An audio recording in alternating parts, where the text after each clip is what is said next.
Well, it looks like we have another controller with Hall effect joysticks. Let's talk about it.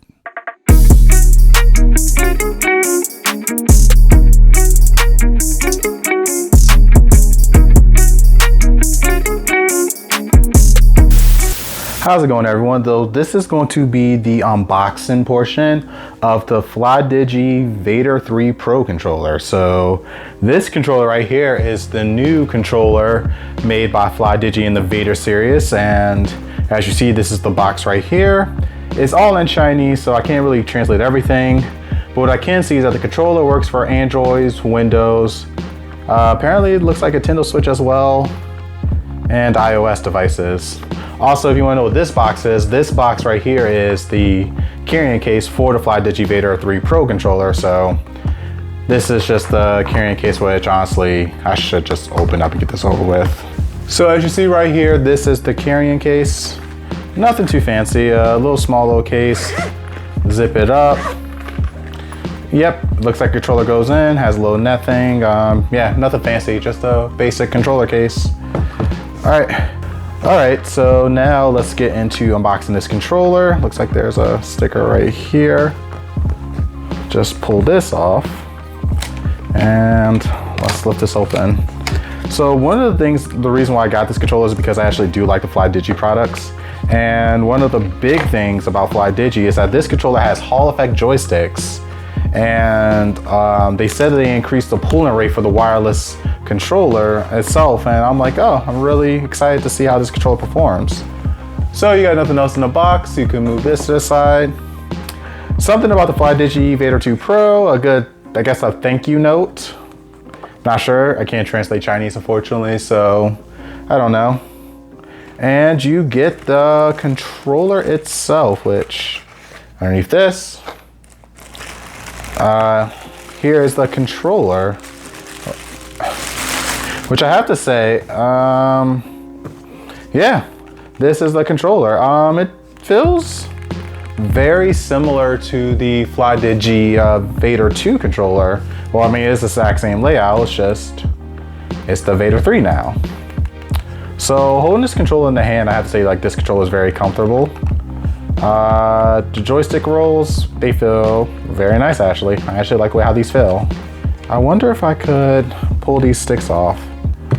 Yep, you can pull the sticks off, so I'm pretty sure that they have some replaceable sticks that they're going to make for this controller. Fortunately, I don't have those. But the sticks feel really good. The D-pad, ooh, I like D-pads like this. This is just me personally. There is a nice click with the D-pad, like feel it, like listen to this.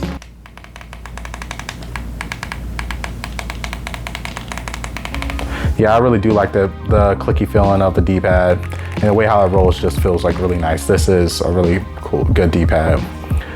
Let's see what else I know about this controller. So the A, B, X, Y is actually all mechanical switches.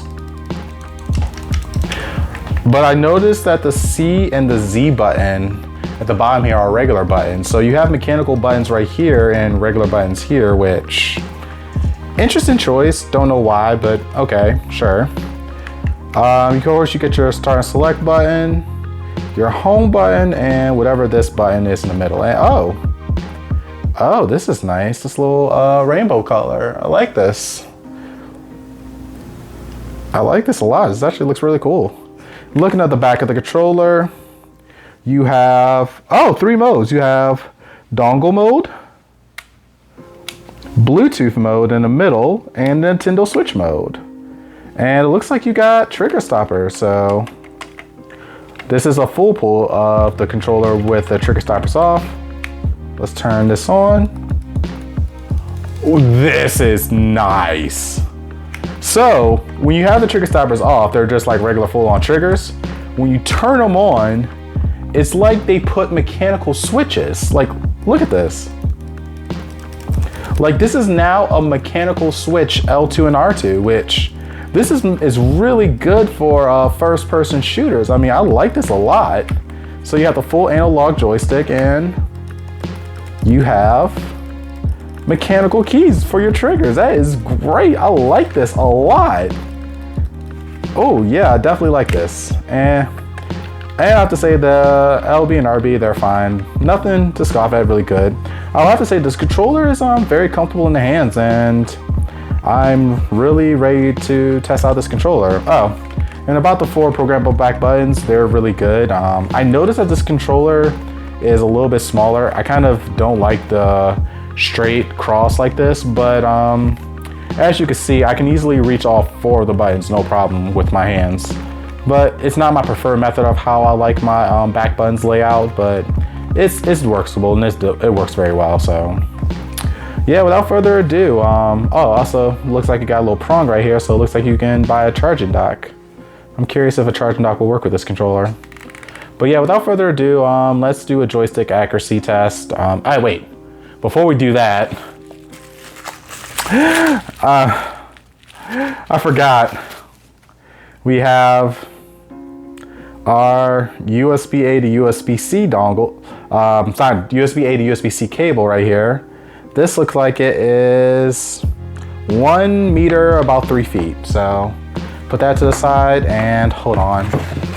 You get the dongle itself, which looks like the exact same dongle for the Flydigi Apex 3 controller. So yeah, looks exactly like the same dongle. And you get, I don't know, a product, of course, of all the Flydigi products you can get, which is pretty cool. The Vader 3 Pro, which I'm reviewing right now. The Apex 3, which if you are curious about this controller, you should definitely go on my channel, look up the Flydigi Apex 3 controller. It's actually a cool controller. And a how-to guide that is all in Chinese. I have given up on Flydigi making American how-to pamphlets. I just don't think they have every single controller I got from Flydigi. Never seen a English pamphlet. I just gave up on it, so I'm not even gonna complain. All right, but now that I went through everything about the controller, let's do a joystick accuracy test on this joysticks. Let's test input latency, and let's play some games with this controller. And let's see, is the Vader 3 Pro controller truly an upgrade compared to the Vader 2, which so far, presentation-wise, it is. And one of the biggest things I notice is the mechanical keys for the ABXY, these trigger stoppers, which this is great. So, but anyway, without further ado, yeah, let's move on with this video and let's play some games. All right, guys, so here we are in input tester. So we are going to test the input latency of this controller, and right now the controller is connected with the USB dongle. As you see on the back of the controller right here, it's in USB dongle mode. So let's see how fast the connection is. All right, that looks really good. Okay, so I got an average pooling rate of 1.9 input latency, which is really good with a polling rate of 505 hertz. Yep, that is really good. Very little jitters. Maximum input latency was 5.1. And going up the slide, it looks like, yeah, this is really good numbers. Really good numbers for a wireless dongle.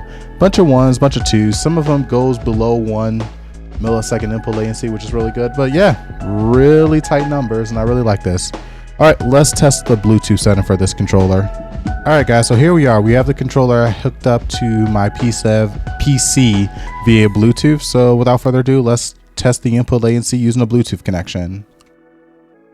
Oh, I saw that really big number, but I also see a lot of 7s and a lot of 14s.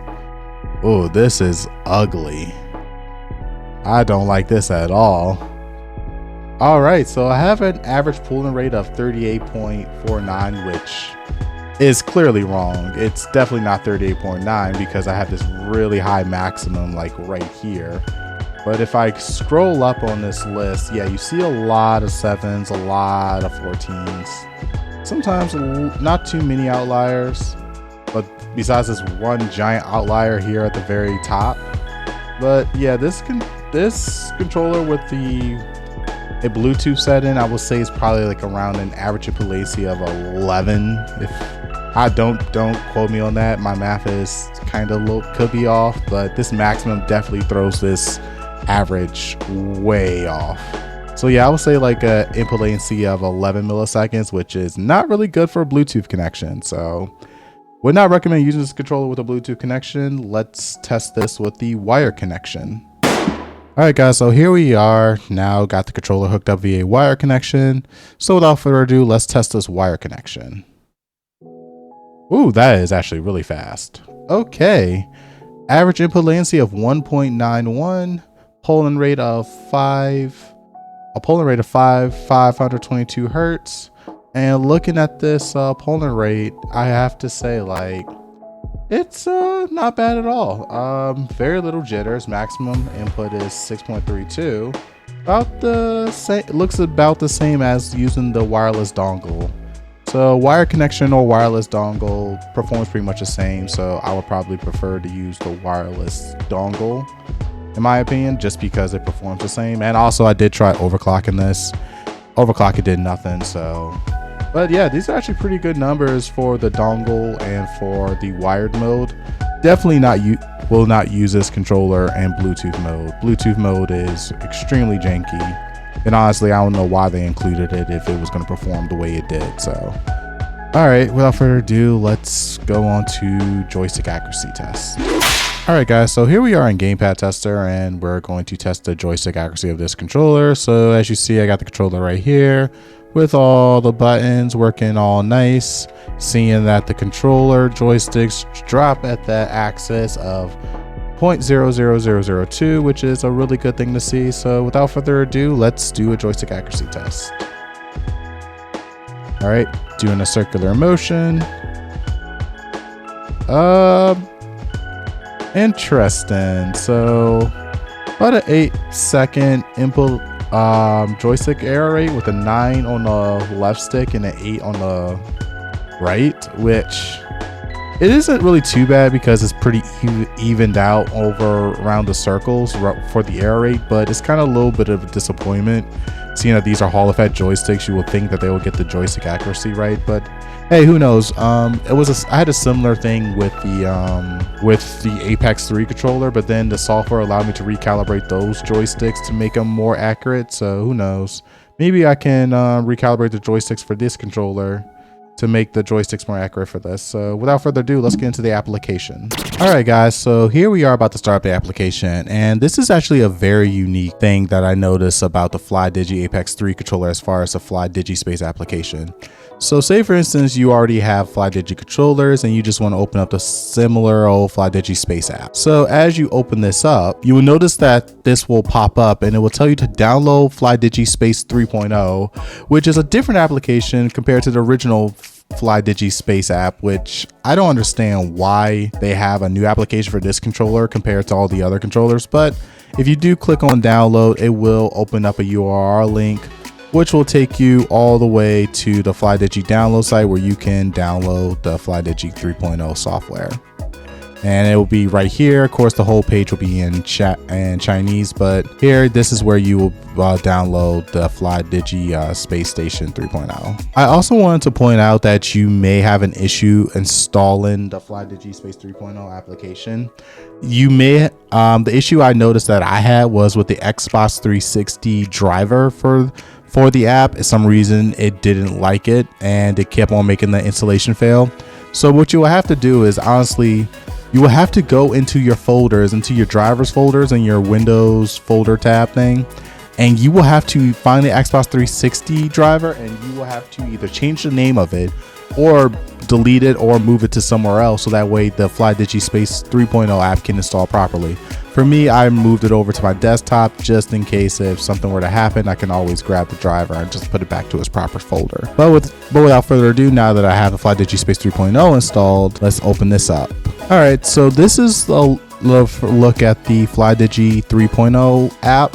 And I have to say, it does look a little bit different compared to the 2.0. It still has the general functions of basically the home, where you have your joystick's decimal mode set to 0. You can look at your trigger calibrations. You can click this test, which will actually show you all the inputs on your controller.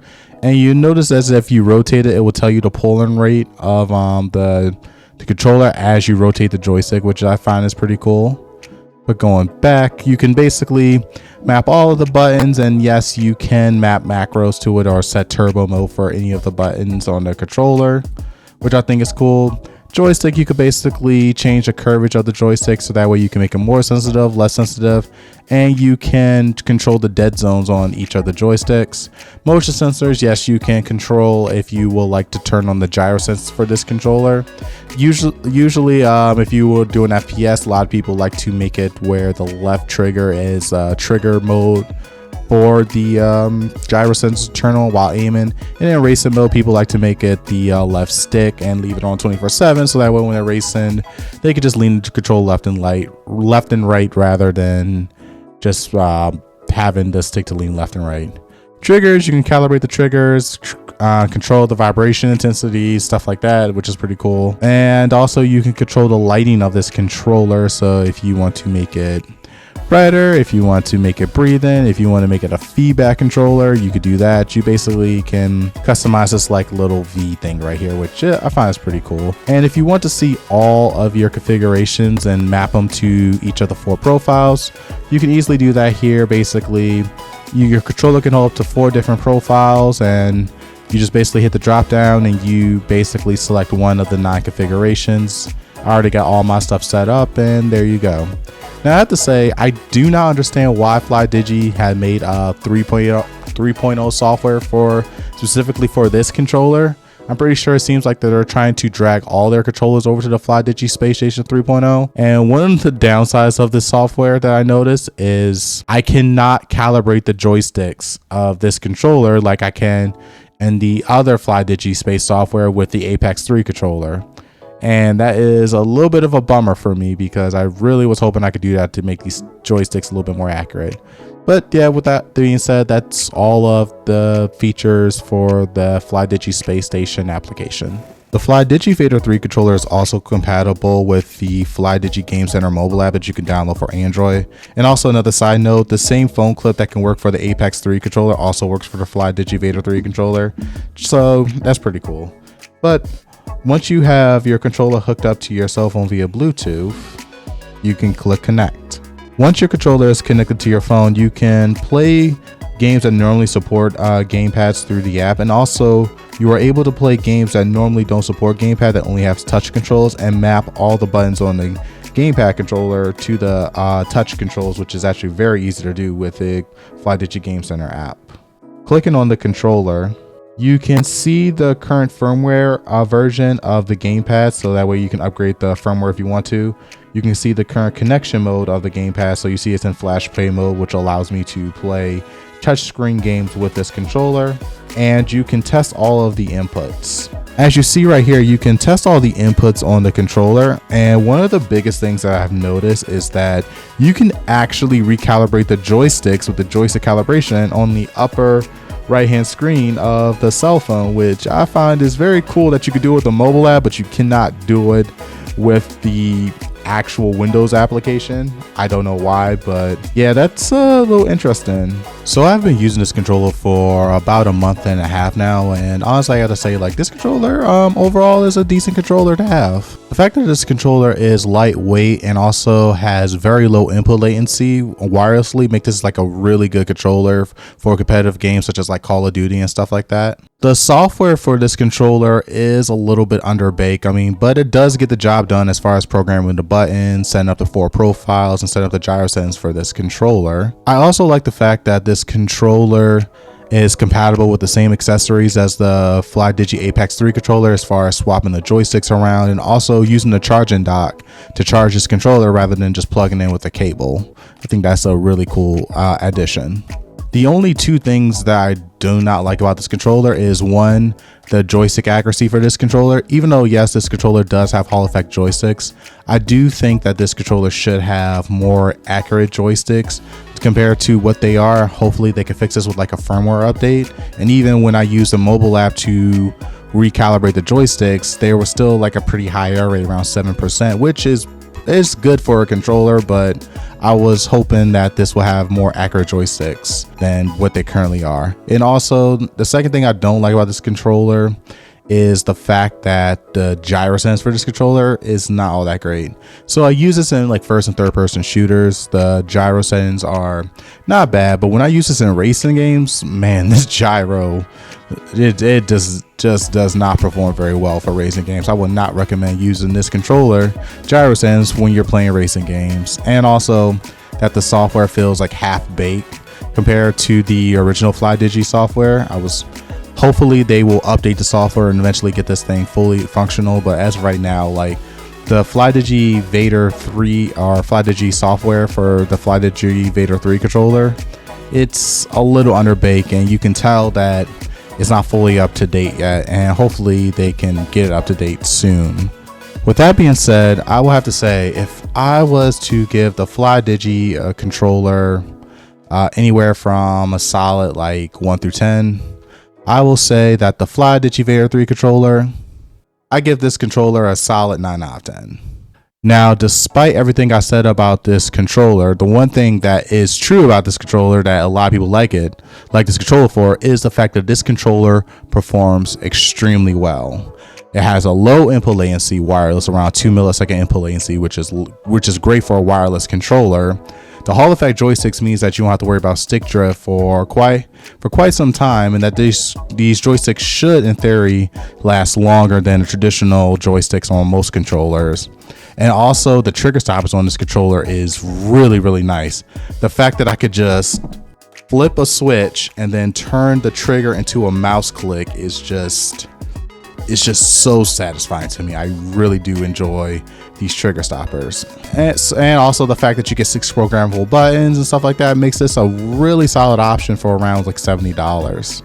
I have to say, the Flydigi Vader 3 controller is an amazing like price to performance controller that you can get for your PC, and I do strongly recommend this controller. The only thing about this controller I say is that Flydigi, update your software and do a firmware fix to make these joysticks more accurate, because I don't understand why these joysticks have like a 7% error rate. That doesn't make any sense to me. Fix it. But other than that, good job, Flydigi. Great controller. Alright guys, so that is it for this video. If you found this review really helpful, you should do me a favor and hit that like button to let me know that you actually enjoyed this controller review. Also, don't forget to subscribe to the YouTube channel. I do have a lot more controller reviews coming out, and I know I was a little late with this one, but hey, better late than never. So, and also, if you do want to check out more controller reviews, I do have 2 other Flydigi controller reviews I've done on this channel, so they should pop up somewhere around the screen. So if you want, you can check out those controller reviews, and until then, I'll see you guys next time. Peace.